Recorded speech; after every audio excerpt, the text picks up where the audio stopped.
Uma das coisas que eu gosto de fazer é ouvir críticas e questionamentos a respeito do espiritismo, o que facilita na hora de explicar. Mas o que eu mais escuto das pessoas é: eu não posso ser espírita, ou isso não serve para mim. E o motivo é um dos mais interessantes quando isso é questionado. Por quê?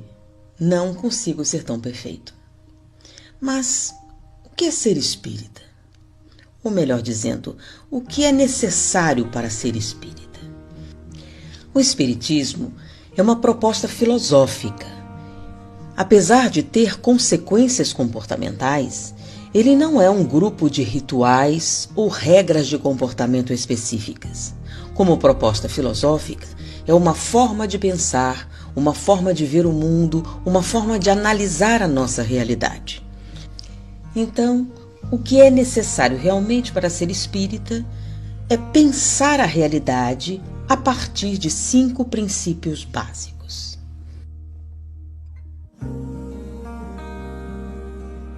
Primeiro, existência de Deus. O espiritismo é uma filosofia espiritualista e deísta.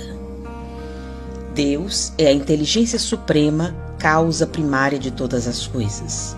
A partir desse pensamento, nós analisamos a realidade do ponto de vista de que existe sim um sentido na existência, nos acontecimentos, e que Deus não só existe, como é a causa inteligente de todo o nosso universo. O segundo princípio é a imortalidade da alma.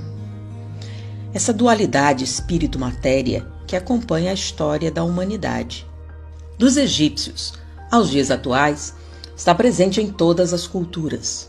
O homem primitivo já buscava uma explicação para aquilo que ele não entendia. E normalmente, essas explicações aconteciam no mundo metafísico, no mundo além da matéria.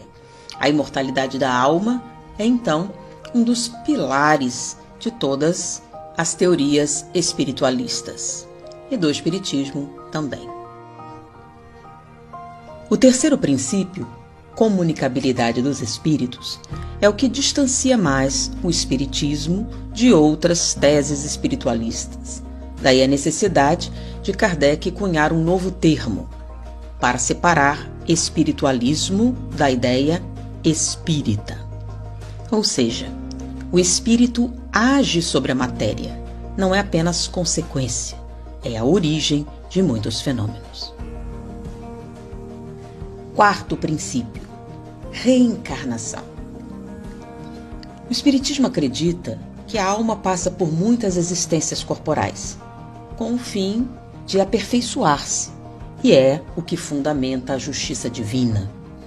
Nós, como deísta que somos, nós acreditamos que todas as coisas têm uma razão de ser, e a ausência da reencarnação torna a explicação para a existência extremamente difícil e caótica, dando a entender que a vida não teria sentido.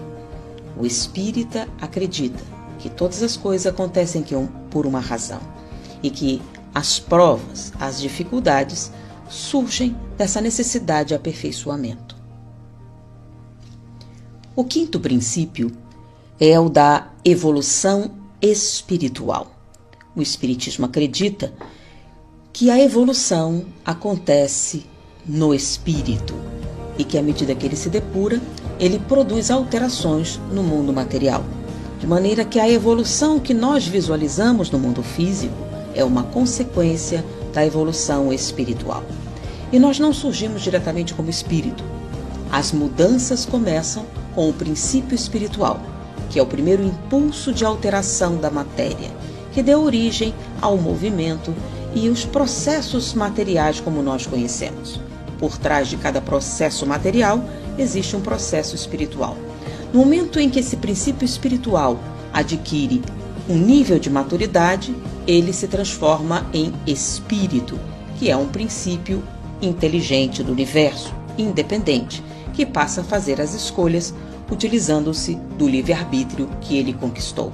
À medida que ele evolui, ele chega um momento em que ele domina todas as alterações que a matéria pode proporcionar e ele deixa de ter necessidade de reencarnar-se no mundo material.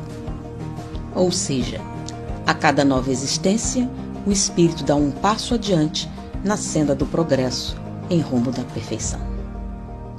Ser espírita, então, não é um tipo de comportamento específico ou uma exigência. Ser espírita é desenvolver critérios de avaliação da realidade que lhe permitam raciocinar, compreender, avaliar tudo o que existe e entender a realidade baseado em 5 princípios: existência de Deus, imortalidade da alma, comunicabilidade dos espíritos, reencarnação e evolução espiritual.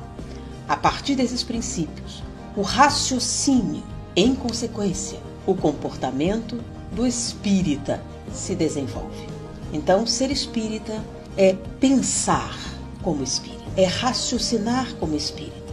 E, principalmente, a fé espírita é aquela capaz de enfrentar a razão face a face em todas as épocas da humanidade.